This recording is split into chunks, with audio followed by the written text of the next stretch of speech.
Assalamualaikum warahmatullahi wabarakatuh. Pernahkah kamu merasa hidupmu berhenti, padahal dunia terus berjalan? Pernahkah kamu mencintai seseorang, tapi di saat yang sama, hatimu mulai merindukan sosok lain? Di kota Bandung yang selalu basah oleh hujan, ada kisah tentang seorang wanita bernama Sarah. Seorang istri yang setia, yang hidupnya berubah saat suaminya jatuh sakit, dan seorang pria asing datang membawa harapan baru. Tapi harapan itu perlahan berubah menjadi badai. Ini bukan sekadar kisah cinta. Ini kisah tentang kesetiaan, kesepian, dan penyesalan. Dan malam ini, kamu akan tahu seberapa jauh hati manusia bisa tersesat hanya demi merasakan cinta sekali lagi. Penasaran dengan cerita lengkapnya? Jangan lupa like, komen, share dan subscribe channel Rahasia Ranjang untuk melanjutkan menyaksikan cerita ini.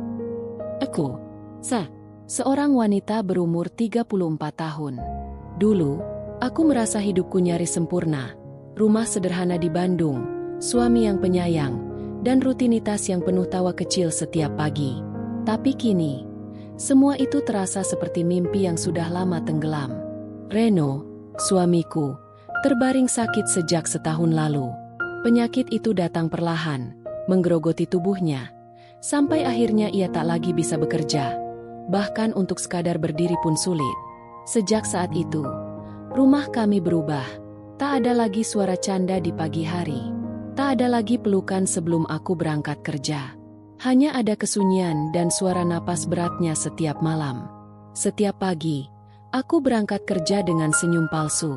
Aku tahu, orang-orang di kantor melihatku sebagai wanita kuat, tapi mereka tidak tahu betapa setiap langkahku terasa berat. Seolah aku sedang menyeret beban yang tak terlihat. Di dalam diriku, ada campuran rasa lelah dan rasa bersalah yang terus menumpuk. Aku mencintai Reno, sungguh mencintainya. Namun, aku juga manusia biasa dan kadang, aku merasa sendirian. Di kantor, aku tertawa agar terlihat tegar. Tapi di balik senyum itu, hatiku seperti kaca yang retak pelan-pelan, menunggu waktu untuk pecah sepenuhnya. Setiap sore aku pulang, menyiapkan makan malam, mengganti kain di dahinya, dan membantunya minum obat. Tak jarang Reno menatapku dengan mata penuh iba, seolah merasa bersalah karena tak bisa lagi menafkahiku. Tapi aku selalu berkata lembut, "Tidak apa-apa, yang penting kamu sembuh." Padahal dalam hati, aku pun lelah menahan tangis, lelah berpura-pura kuat. Kadang, ketika malam tiba dan ia sudah tertidur, aku berjalan ke dapur, menatap piring-piring kotor, lalu menangis dalam diam. Tak ada yang tahu, tak ada yang mendengar. Hanya suara detak jam dinding yang terus mengingatkanku bahwa hidupku kini berjalan lambat, tapi terus menua. Di antara semua itu, ada hal yang paling menyakitkan. Tatapan orang-orang di sekitar. Tetangga yang dulu ramah, kini sering memandangku dari balik jendela. Mereka berbisik, mungkin karena aku masih berusaha tampil rapi, masih mengenakan pakaian yang sopan tapi indah. Aku tahu mereka menilai. Mereka tak tahu bahwa di balik pakaian ini, ada luka, ada perjuangan, dan ada hati yang nyaris hancur. Terkadang aku ingin berteriak, ingin menjelaskan semuanya. Tapi untuk apa? Dunia hanya percaya pada apa yang mereka lihat, bukan pada apa yang sebenarnya kurasakan. Malam-malam terakhir ini semakin dingin. Bandung diselimuti hujan, dan suara angin menembus celah jendela kamar kami. Aku duduk di sisi ranjang, menatap wajah Reno yang tertidur lemah. Dalam hati, aku berbisik, aku masih di sini. Aku masih setia. Tapi ada bagian kecil di hatiku yang mulai bergetar, bagian yang mulai ragu, bagian yang mulai merindukan kehidupan yang dulu penuh warna. Dan aku benci mengakuinya, tapi mungkin kesunyian inilah yang perlahan membunuhku lebih dulu, sebelum waktu sempat melakukannya. Hari itu, hujan turun sejak pagi, langit Bandung kelabu, dan udara di rumah terasa lembab. Reno kembali lemah, nyaris tak bisa menggerakkan tangannya. Aku menatapnya dengan cemas, lalu teringat saran dari rekan kerjaku tentang seorang fisioterapis muda bernama Dika, yang katanya luar biasa sabar dan cekatan. Awalnya aku ragu, Tapi melihat kondisi Reno yang semakin memburuk, aku tak punya pilihan lain. Sore itu juga, aku mengambil ponselku dan menekan nomor yang diberikan temanku. Suara di seberang terdengar ramah, tenang dan entah mengapa, ada nada yang membuat dadaku bergetar. Ia berkata akan datang besok siang. Setelah telepon ditutup, aku hanya diam lama, menatap hujan yang terus turun di luar jendela, seolah pertanda bahwa sesuatu akan berubah. Keesokan harinya, tepat pukul 2 siang, suara kendaraan berhenti di depan rumah. Aku berjalan ke pintu, dan di sanalah aku melihatnya. Seorang pria sekitar 30 tahun, dengan tubuh tegap, wajah teduh, dan senyum yang menenangkan. "Selamat siang, Bu Sarah," katanya pelan. Ada sesuatu dalam suaranya. Lembut, tapi mantap. Saat kami berjabat tangan, aku bisa merasakan ketulusan dalam genggamannya. Mungkin hanya sugesti, tapi jantungku berdetak sedikit lebih cepat. Aku segera menepis pikiran itu, lalu mempersilakannya masuk. Dika memeriksa Reno dengan penuh perhatian. Setiap gerakannya teratur, setiap ucapannya sopan. Aku memperhatikannya diam-diam, dan untuk pertama kalinya setelah sekian lama, aku merasa ada kehangatan di dalam rumah ini. Hari-hari berikutnya terasa sedikit berbeda. Dika datang hampir setiap sore, dan Reno tampak lebih bersemangat. Kadang, ketika Dika sedang memijat atau melatih tangan Reno, aku duduk di ruang tamu sambil memperhatikan dari jauh. Ada sesuatu yang menenangkan melihat cara dia bekerja. Cara ia berbicara dengan Reno, cara ia sabar menjelaskan, bahkan cara ia tersenyum setiap kali Reno menunjukkan kemajuan kecil. Aku berusaha menahan diri agar tidak terlalu sering memperhatikannya, tapi mata ini selalu saja mencari sosoknya. Aku mulai menantikan ketukannya di pintu. Dan setiap kali hari berganti, perasaan yang semula samar kini mulai terasa nyata. Namun di balik semua itu, ada pergulatan yang tak pernah berhenti di dalam diriku. Setiap kali aku melihat Reno tertidur setelah terapi, hatiku diliputi rasa bersalah. Aku bertanya pada diri sendiri, kenapa aku merasakan ini? Aku tahu, ini salah. Aku tahu, aku seharusnya tak boleh punya perasaan lain selain untuk suamiku. Tapi kenyataan tak sesederhana itu. Kesepian membuatku lemah, dan kehadiran Dika seperti memberi ruang napas di tengah tenggelamnya harapan. Kadang aku mencoba menghindar, mencari alasan agar tidak terlalu lama berdekatan dengannya. Tapi semakin aku berusaha menjauh, semakin aku menyadari bahwa hatiku mulai kehilangan kendali. Suatu sore, setelah sesi terapi, Reno tertidur lebih cepat. Aku duduk di ruang tamu, sementara Dika membereskan peralatannya. Hujan turun pelan di luar, dan suasana rumah terasa hangat tapi hening. Kami berbicara sejenak, tentang pekerjaannya, tentang keluarga, tentang hal-hal kecil yang entah kenapa terasa begitu akrab. Ada jeda di antara kalimat kami, jeda yang panjang dan sunyi itu membuatku sadar.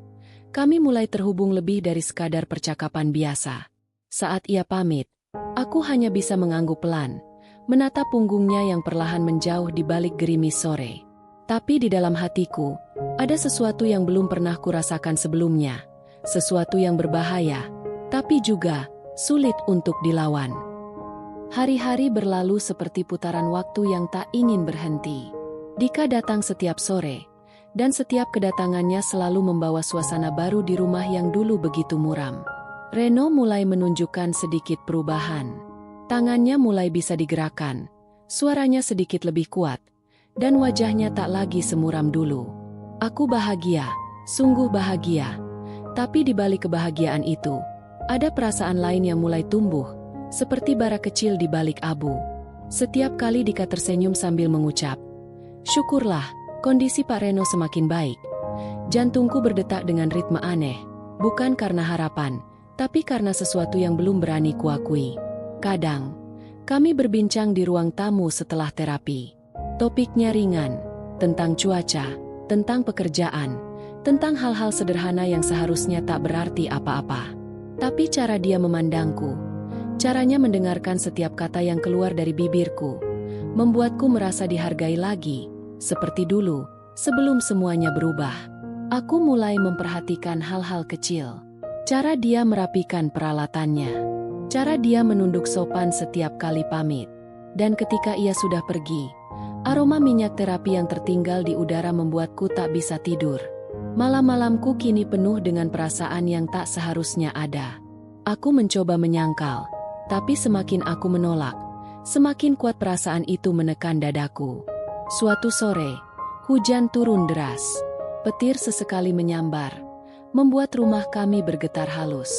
Reno sudah tidur setelah sesi terapi, dan hanya aku dan Dika yang tersisa di ruang tamu. Kami berbicara seperti biasa, tapi nada suaranya hari itu terasa berbeda, lebih lembut, lebih dalam. Aku menatapnya sesekali, lalu segera mengalihkan pandangan. Tapi dalam diam, aku tahu, kami sama-sama merasakan sesuatu yang tak bisa dijelaskan dengan kata-kata. Hujan terus jatuh di luar, menciptakan irama yang ganjil. Waktu terasa berjalan lebih lambat. Saat itu aku sadar, ada sesuatu di antara kami yang sudah melampaui batas profesional. Tapi tak satu pun dari kami berani menyebutnya. Kami hanya duduk, saling terdiam, sementara dunia di luar seolah menghilang. Sejak hari itu, suasana di rumah terasa berubah. Reno mungkin tak menyadarinya, tapi aku tahu, setiap tatapan Dika padaku kini berbeda. Ada kehangatan, ada kerinduan, dan ada sesuatu yang tak bisa ia sembunyikan. Aku pun mulai kehilangan keseimbangan.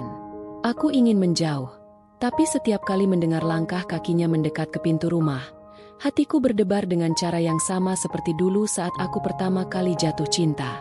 Tapi kali ini, perasaan itu dibungkus oleh rasa bersalah yang menusuk. Aku mencintai Reno, tapi aku juga tak bisa menolak kehadiran Dika dalam hidupku. Dua perasaan yang saling bertentangan itu membuatku nyaris gila. Malam itu, aku berdiri di depan jendela, menatap derasnya hujan yang memantulkan bayangan lampu jalan. Aku menutup mata, dan tanpa sadar air mata mengalir di pipiku.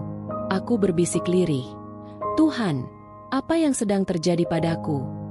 Aku tahu, jika aku melangkah lebih jauh, semuanya akan berubah. Tapi jika aku tetap diam, aku akan terus terjebak dalam kesepian yang menyesakkan. Dalam keheningan malam, aku menyadari satu hal, hidupku tak lagi di jalur yang dulu ku kenal.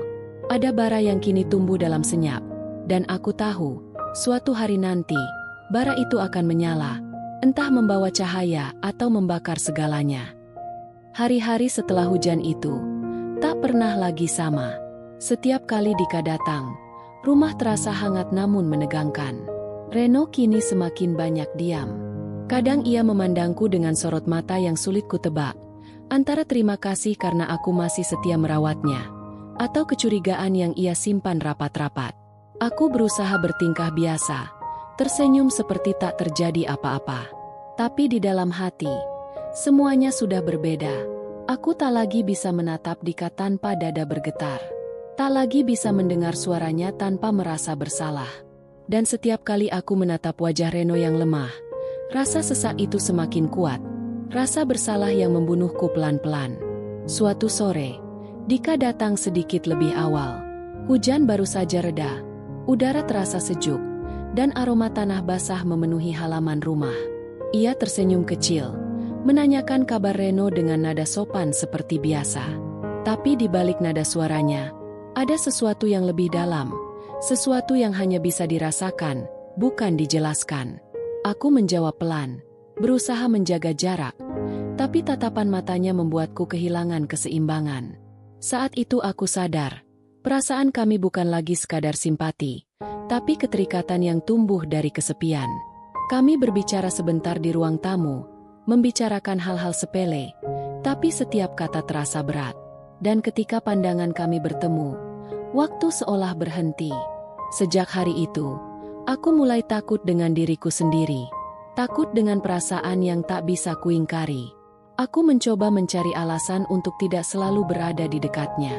Kadang aku meminta Dika datang lebih jarang, atau hanya menugaskan asistennya yang lain. Tapi anehnya, setiap kali aku mendengar langkah kaki orang lain di depan rumah, aku malah merasa kecewa karena bukan dia yang datang. Aku menjadi seseorang yang tak ku kenal lagi.